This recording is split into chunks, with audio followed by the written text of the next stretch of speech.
Welcome back to House Hunter. Today we are going to be staying in the beautiful southwestern state of New Mexico, moving from the central part of the state up to the northern part of the state, a little bit northeast of Santa Fe and Albuquerque to elevation of 7,000 feet above sea level.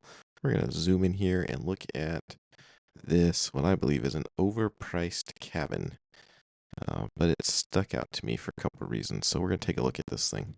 We have a small cabin sitting on 1/2 of an acre, and it is tiny, 1,275 square feet, one bed, one bathroom. They are asking $175,000, and if it's still available for sale, it looks like it's probably a little overpriced.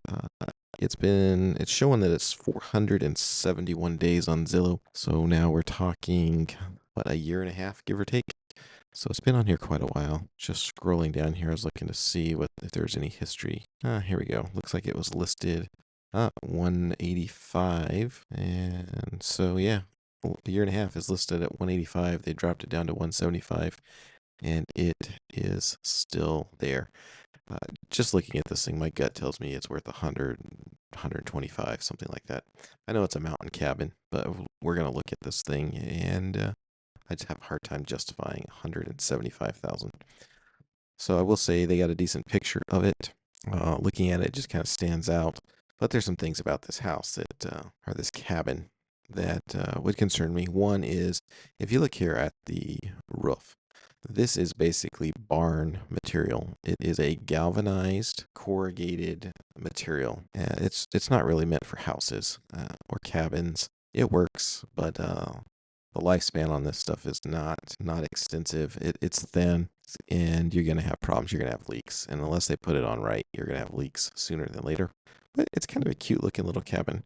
But you can also see right over here to the left that they use the same galvanized material for this exterior wall or whatever it is they're looking at. So it does look like a very nice piece of property. I like the reddish color to it and the hint or tint of red. It looks neat. I'm not sure. Oh, this must be a bench. I was wondering why they had these angled out in two places on this deck, but it looks like it might be a bench. The deck should be pretty strong, but I don't like this one is sitting on a cinder block.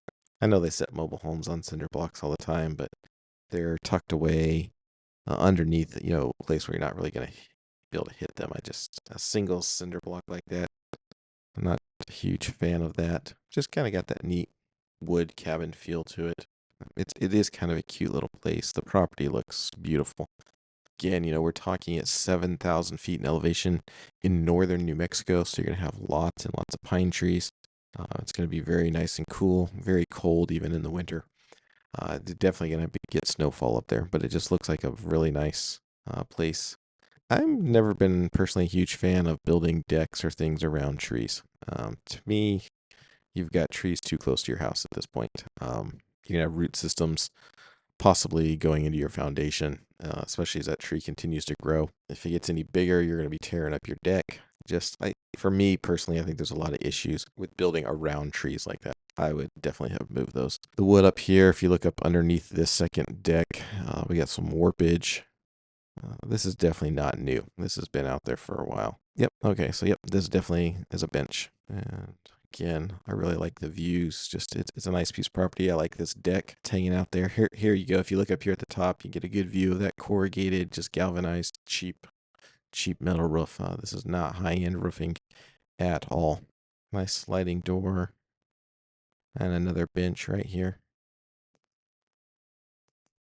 And looks like some sort of little exterior shed that's attached to the house. Be kind of nice to have.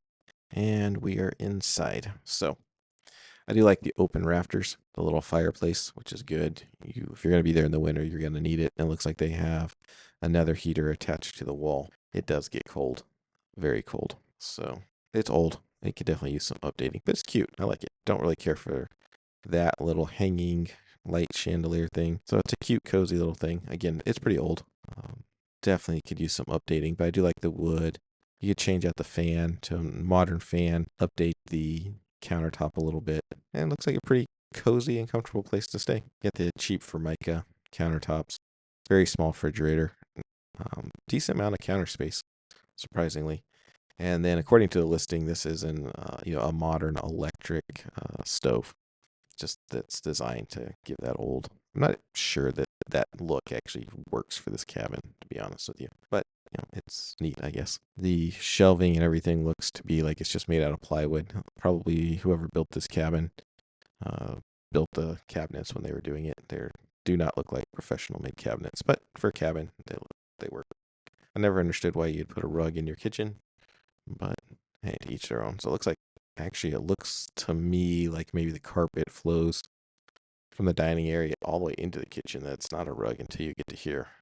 Yeah, I would definitely want to be getting rid of that. Let's go back and look at that refrigerator there. Refrigerator space is small, but then with that big stove right there, it'd be very difficult to actually open the door all the way. In fact, I don't think you can actually open the door all the way. Try and get maybe a 45-degree angle or something like that. But it'd be a pain in the neck getting in and out of your fridge. Definitely would want a smaller stove. Yeah, you can see here looking at the cabinets, plywood. Same thing, cabinets in here, homemade. I don't know what they have for the door handles. Maybe bone or something like that.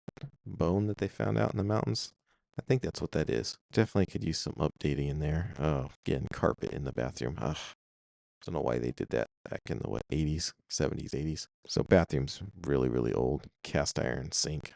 This is a 1 bedroom, 1 bath. So here's your 1 bedroom. I think there's a loft basically. Yeah. So you get 1 bedroom and then a loft. I mean, it's a cute little place.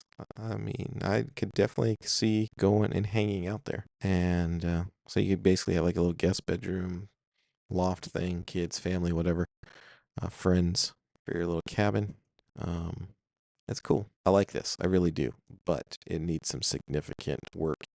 And in my opinion, is not worth anywhere near $175,000. So again, you're about 7,000 feet. You're 2.5 hours northeast of Albuquerque. You're just under 2 hours northeast of Santa Fe. So you're far enough away from the cities, but you're not too far. But you are definitely way up there in altitude. If you look at Google Earth, you can actually see snow up there. And if you know anything about that part of the world, it can definitely become cold and have have a fair amount of snow up there. So it's a neat little cabin, but I think they're way overpriced from what I can tell. But I could definitely see myself hanging out at a place like that and just having a good time in the winter or in the summer. And there's lots of forest and lots of places around there for you to go explore and have a good time. And if you're trying to get away from the heat during the summer, get up to 7,000 feet and get up in the mountains like this with these pine trees. It's significantly cooler and it's would be a nice place. But again, I just think it's probably overpriced. And based on the fact that it's been on Zillow for a year and a half, I would say your average consumer or cabin buyer would agree with that as well. So if you like the content, we certainly would appreciate it if you hit like, subscribe, share. And until next time, y'all take care.